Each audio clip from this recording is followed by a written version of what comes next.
Boker Tov, Boker Or. Ce matin, Be'ezrat Hashem, nous allons parler à nouveau de la concentration à avoir pendant la tefila, mais surtout des objets qu'on a le droit de tenir dans les mains au moment de la Hamida, au moment de prier. C'est marqué dans la halakha que lorsque je dis donc la Hamida, Shemona Esrei, ou lorsque je récite le Kriyat Shema, je n'ai pas le droit d'attraper dans les mains mes tefilines ou par exemple les sarim.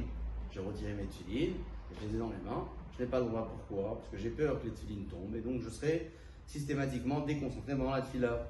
Le principe est le même pour des sivrei kodesh, des sfarim, on ne parle pas du sidour, mais des sfarim que je peux avoir en main, puisque j'ai peur de les faire tomber et qu'ils soient méprisés. Je veillerai donc à les saisir tout au long de la tefila avec beaucoup d'attention et ça risque de me faire perdre beaucoup de kavana. Voilà pourquoi c'est interdit de prier dans ces conditions. Une personne qui l'a fait, malgré tout, sera acquittée de la tefila.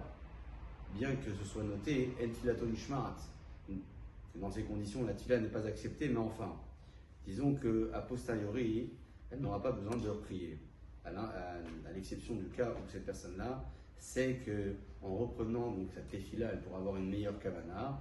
Dans ce cas-là, la halakha lui suggère de prier une seconde fois en ayant l'intention d'offrir cette seconde tefila à Kadosh Baruch Hu comme une tefila nedava, une tefila de cadeau offert à Kadosh Baruch Hu, de telle sorte à ne pas enfreindre une quelconque interdiction en reprenant la Hamida une seconde fois.